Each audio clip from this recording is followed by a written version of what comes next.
before I understood what being watched really meant. I've rewritten this opening in my head more times than I can count, not because I don't remember how it began, but because every time I try to start, my brain keeps asking the same question. At what point should I have known? People like to believe that danger announces itself, that there's a moment where alarms go off, where something feels obviously wrong. That wasn't how it happened. For me, it started quietly, ordinary enough that I didn't mark it as important, normal enough that I trusted it. And I think that's the part that still scares me the most. This happened when I was a sophomore at a college in the Northeast. I won't say which one, not because I'm ashamed of it, but because it doesn't matter. What matters is that it was small, old, and proud of itself. The kind of school that loved words like tradition and legacy. The kind where everyone pretended that nothing truly bad could happen there. I was an English major, not because I had some grand romantic vision of literature, but because I was good at it. I liked structure, arguments, finding meaning where other people saw clutter. I took my academics seriously. I always had. Law school was the plan. It was the thing I held on to whenever life felt uncertain. That context matters, even if it doesn't seem like it yet, because it explains why I paid attention, why I spoke up, why I didn't disappear into the background like most people in that room. The class was an upper-level seminar on English Romanticism, small, 25 students, maybe fewer after the first few weeks. Most of them were juniors and seniors who already looked tired of school, tired of pretending to care. The room itself was narrow and rectangular, with long wooden tables arranged in a loose square, fluorescent lights overhead, windows that never quite let in enough sun. The professor lectured twice a week, but the real class happened during discussion sections. That's where Roar came in. That was his name. At least that's what everyone called him. No one ever clarified whether it was a first name or a last name.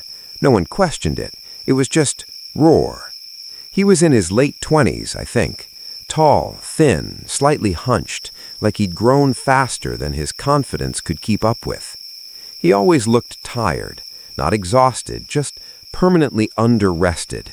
Dark circles, uncombed hair, clothes that looked clean but forgotten.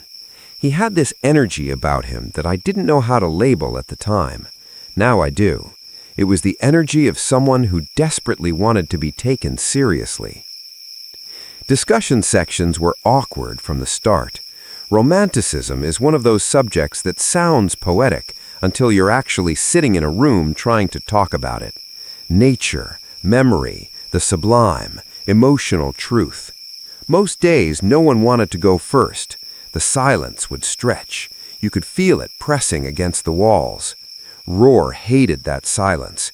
He'd shift in his chair, tap his pen, scan the room like he was looking for someone to rescue him from it. And when no one did, he'd start calling on people, cold calling. It was painful to watch. People stumbling through half-remembered lines, mispronouncing names, staring down at their books like the answers might rise off the page. Roar would correct them. Not cruelly, but not kindly either. You could tell it bothered him when the room felt dead, like it reflected something about him. So I spoke. At first, it was purely strategic. Participation counted for a big chunk of the grade. I needed it. I raised my hand, made a point, referenced the text, nothing dramatic. But once I started, it became habit. Me, one guy named Luke, and occasionally one or two others on a good day. Luke was hard to miss. He was tall, broad-shouldered, brown hair that always looked like he'd just run his hands through it, confident without being loud. He had timing. That's the best way I can describe it. When the room felt tense, he'd crack a joke, not to derail the discussion, but to release it. When he spoke seriously, people listened, and he actually did the reading. That mattered. It meant his humor felt earned.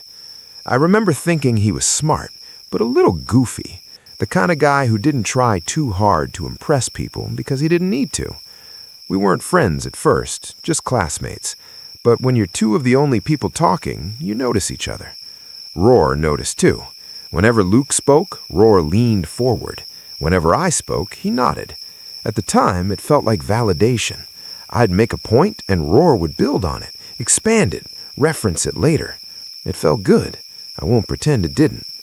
For my first essay, I wrote about ambiguity in Tintern Abbey.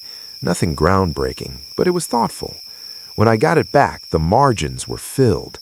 Not read corrections, not dismissive comments, long handwritten notes, questions, agreements, little phrases like, interesting point, and I hadn't considered this angle. I remember sitting there after class, flipping through the pages, feeling proud. Seen. That's the word I would have used back then. Seen. That was when the shift began. It wasn't dramatic. It wasn't immediate. It was subtle enough that I didn't trust myself when I noticed it. Roar started calling on me more, asking follow-up questions to my answers, holding eye contact a beat longer than necessary. At first, I told myself it was normal. TAs have favorite students they trust to carry discussion. It happens all the time. But then the questions changed. They drifted away from the text. Not fully, just enough. What did I think about the author's emotional state? Why did I respond to this particular passage? What drew me to it personally? I answered, carefully. I didn't want to be rude. I didn't want to seem paranoid. And honestly, I was busy.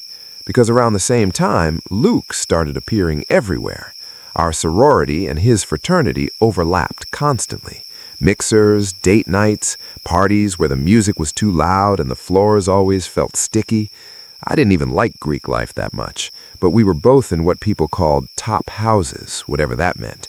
So Luke was just there. We talked more about class, about how ridiculous some of the readings were, about how dead the room felt most days. He asked me to dinner a few weeks later. I said yes. It felt easy. He was attentive without being intense, funny without being cruel. We went on a few dates, then a few more, and eventually we started sleeping together. Nothing about it felt rushed. Nothing about it felt wrong. It was uncomplicated, low maintenance, comfortable. And when you're in your early 20s, comfort feels like safety.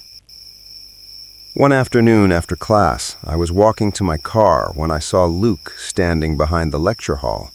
He was smoking, with Roar. They stood close, talking quietly. It surprised me, not because they were talking, but because they looked familiar with each other, like this wasn't the first time. I didn't even know Luke smoked. When I asked him about it later, he laughed. Said he was just trying to get on Roar's good side. Didn't want to have to try as hard toward the end of the semester. I told him that was kind of pathetic. He shrugged, said he'd take pathetic over a bad grade any day. I didn't think about it after that. I wish I had. Looking back, that was the last moment that felt completely normal. The last time I hadn't yet started rationalizing small discomforts. The last time I still believed that attention meant appreciation. Because after that, things began to feel off. Not enough to scare me, just enough to settle in my chest, like the beginning of a thought I couldn't quite finish. Part 2. The Things I Explained Away. There's a specific kind of fear that doesn't feel like fear at all. It doesn't make your heart race. It doesn't tell you to run. Instead, it asks you to explain it, to smooth it out, to make it reasonable. That's the kind of fear I was living with, long before I ever realized I was afraid. Luke and I settled into something that looked, from the outside, completely normal. We weren't dramatic. We weren't intense. We didn't post each other constantly or fight at parties or make grand plans for the future. We went to class. We studied together. We slept in each other's places when it felt convenient. Sometimes we'd lie in his bed afterward, half awake, talking about nothing important. He'd joke about how absurd some of the readings were. I'd complain about how quiet discussion sections felt. And sometimes, not often, but enough that I noticed, he'd ask about Roar. Not in an obvious way, just small things. What did he think of the last discussion? Did he say anything about final papers? Did he seem stressed lately? At the time, it made sense. Roar controlled a good portion of the grade. Anyone would be curious. So I answered, casually, without thinking twice. In class, Roar's attention became more focused. It wasn't overt.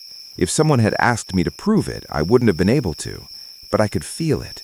The way his eyes found me first when discussions stalled. The way he waited for me to speak before moving on. Sometimes he'd ask me to stay after section, just for a minute, just to clarify a point, just to talk about my paper. The conversations were academic, mostly, but there was a tone underneath them that made me aware of myself in a way I hadn't been before. The way I was standing, the way I spoke. Once, he commented on how articulate I was, how some students just had it. Another time, he told me I reminded him of someone he used to know. He didn't elaborate. Neither did I. I remember walking back to my car afterward, trying to decide how I felt. Flattered? Uncomfortable? I landed somewhere in between, and then I told myself the same thing I always did. You're overthinking it. The first time I noticed something truly strange, it didn't feel important enough to confront. It was a photo. Luke was scrolling through his phone while we were waiting for food somewhere. I don't even remember where, and I caught a glimpse of myself on the screen. It was a candid shot. Me, sitting at a table in the library, leaning over my notebook. I laughed and said something like, "When did you take that?" He shrugged, said he thought I looked cute when I was focused.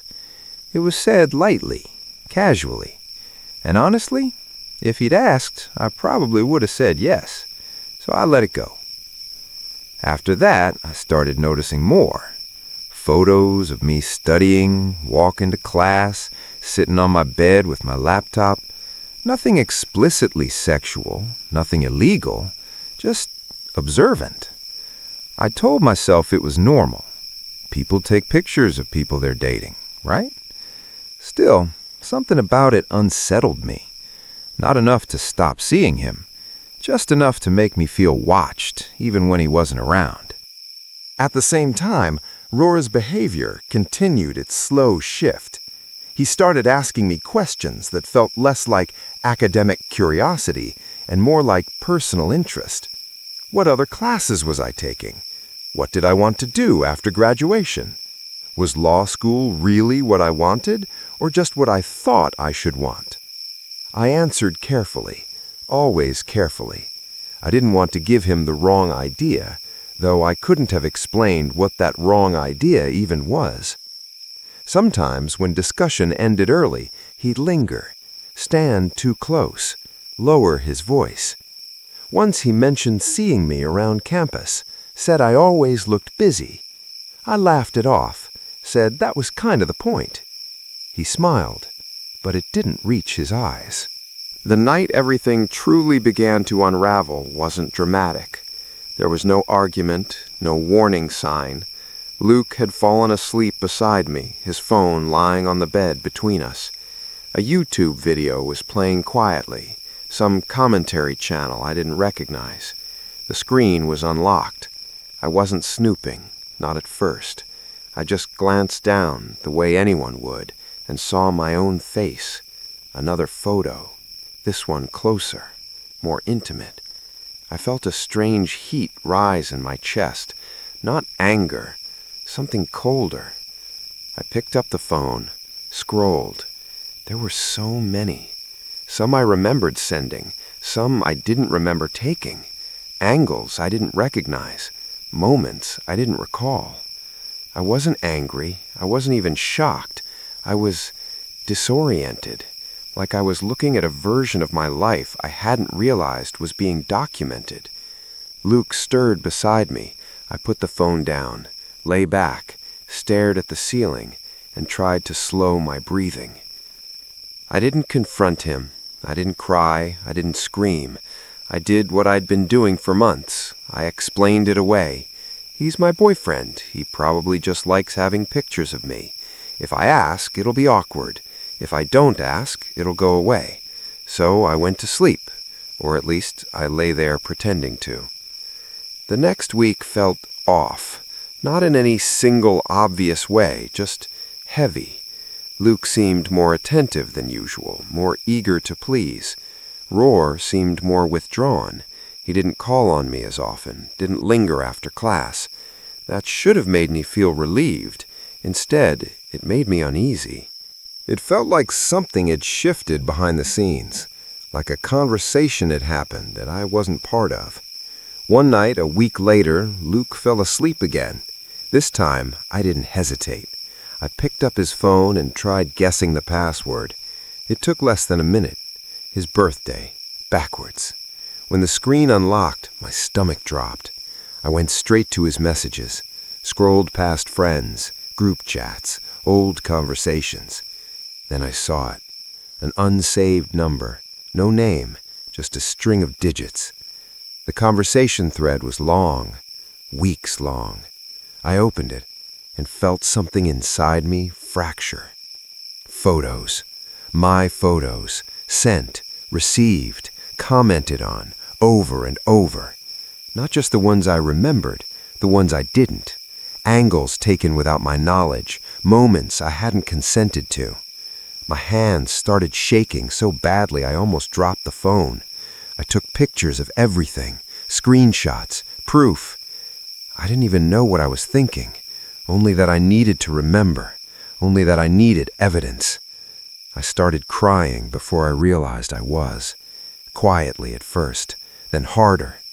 Luke stirred, mumbled something. I slapped him awake, harder than I meant to, demanded to know who the number belonged to. He blinked at me, disoriented, then panicked, stumbled through a story that didn't make sense, said it was his backup phone, said he liked having copies of everything in case something got lost. I knew he was lying. I knew it instantly. I didn't argue. I didn't scream. I grabbed my things and left, barefoot, shaking, feeling like my skin didn't belong to me anymore. I didn't go back to my dorm. I didn't go to a friend's place. I drove. No destination, just movement. I couldn't stop thinking about the photos, about how long it had been happening, about how much of myself I hadn't realized I was giving away. And somewhere in the middle of all that panic, a thought surfaced that made my blood run cold. How did he know when to take them? That's where I'll stop for now, because what came next wasn't just betrayal. It was horror, and once it surfaced, there was no going back. Part 3. When the truth finally spoke back. There's a moment when fear stops asking questions. It stops negotiating. It stops giving you space to pretend you misunderstood something. It just sits there, fully formed, waiting for you to acknowledge it. That moment came for me in the driver's seat of my car, barefoot, shaking so badly that I had to pull over because I couldn't keep the steering wheel straight. I didn't know where I was going. I didn't even know what time it was. All I knew was that something had been done to me, and I didn't yet understand how deep it went. I parked in an empty lot near campus, sat there with the engine running. My phone buzzed. Luke. Again and again. I didn't answer. I couldn't. The idea of hearing his voice made my stomach twist. I kept replaying the same question in my head. How did he know when to take them? Some of the photos were clearly taken when I wasn't aware. Angles too far away. Moments too specific. Studying alone, walking between buildings, sitting in places I didn't remember seeing him. I thought about Roar, the way he'd mentioned seeing me around campus, the way his attention had sharpened, then pulled away. The timing felt wrong, like puzzle pieces clicking together in a way I didn't want them to. I didn't sleep that night. I went back to my dorm early in the morning, showered until the water ran cold, and sat on my bed wrapped in a towel, staring at nothing. Every sound outside my door felt too loud. Every notification on my phone made me flinch. By noon, I knew I couldn't keep this to myself. So I told one person, a friend I trusted, someone older, someone grounded. She didn't interrupt while I talked, didn't minimize it, didn't tell me I was overreacting. When I showed her the screenshots, her face changed. That's when I knew. She said the word I hadn't allowed myself to think yet. Illegal. She told me I needed to report it. Not later, not after I calmed down. Now. Walking into the campus police station felt surreal, like I was stepping into someone else's story. I kept expecting someone to stop me and say there had been a mistake, but no one did. I handed over my phone, explained what I knew, what I suspected, and what I was terrified might be true. The officer didn't look shocked. That scared me more than anything. He asked careful questions, wrote things down, left the room more than once. When he came back, his tone had shifted, more serious, more controlled. He asked me again about the unsaved number. I told him everything. That was when he asked if I recognized the number. I said no. He nodded, then told me who it belonged to. Roar. My TA. The room went quiet. Not dramatic quiet, clinical quiet. The kind where your ears start ringing because your brain hasn't caught up yet. I laughed, not because it was funny, because my body didn't know what else to do. The officer let me sit with it, didn't rush me. Eventually, he explained. They brought Luke in. Luke didn't last long. Once the pressure started, he folded. He admitted everything, the photos, the payments, the arrangement. Roar had approached him early in the semester, had noticed Luke was close to me in class, had asked questions, offered money, hundreds of dollars, for access, for images, for updates. The whole thing had been happening since the beginning, maybe longer. I don't know. I don't want to know. When they told me, I felt something inside me shut down. Not break, shut down, like a door slamming closed. I didn't cry. I didn't scream. I felt hollow. Luke was expelled. Roar was fired. There were charges. I don't know how much jail time there was. I stopped asking because none of it felt like enough. None of it gave me back the version of myself that hadn't been watched. The aftermath wasn't dramatic. It was quiet. Too quiet. People whispered. Some avoided me. Some looked at me with pity. Some looked at me like I was dangerous, like I'd disrupted something fragile and polite. I stopped going to class for a while. When I did go back, I sat in the back. Didn't speak, didn't raise my hand, didn't want to be seen. I started sleeping with the lights on, checking my phone compulsively, covering my laptop camera with tape. I didn't trust silence anymore. Silence meant someone could be observing without me knowing. Eventually, life moved on. It always does. The semester ended, time passed, I became a senior. I told myself I'd healed. I told myself it was over. And for a while, it felt like it was. Until the car appeared. The silver sedan wasn't always there. That's what made it worse. It showed up late at night, parked across the street from my sorority, lights off, engine cold. Some nights it wasn't there at all. Other nights it was. Enough that I noticed. Enough that I started paying attention. I never saw anyone get in or out. Never saw it move. But it was always gone by morning. I didn't tell anyone. I didn't want to sound paranoid. But every time I saw it, my chest tightened because I couldn't stop thinking about one thing. How would they know where I live now? I moved into that house long after everything happened. I hadn't told many people. I hadn't posted about it.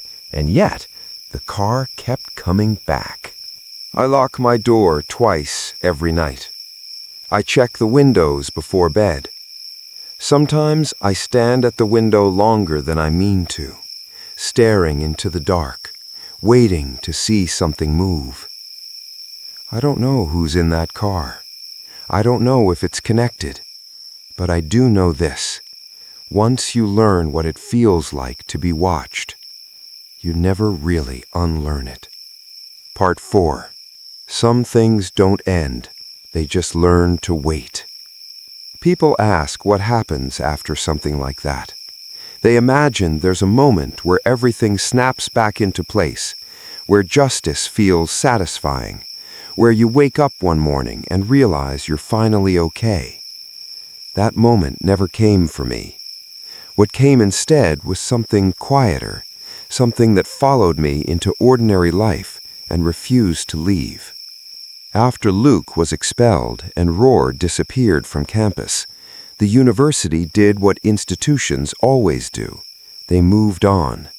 They sent emails about safety, about resources, about support. Then they stopped mentioning it. Classes resumed. Parties happened. New scandals replaced old ones. And I learned very quickly that trauma doesn't expire just because everyone else is tired of hearing about it. I finished my semester, finished the next one too. I smiled when I was expected to, answered questions when people asked, but something fundamental had shifted. I no longer trusted attention. When someone looked at me for too long, my body reacted before my mind could catch up. My shoulders tightened, my breathing changed. I stopped wearing certain clothes, stopped sitting near windows, stopped assuming privacy was real.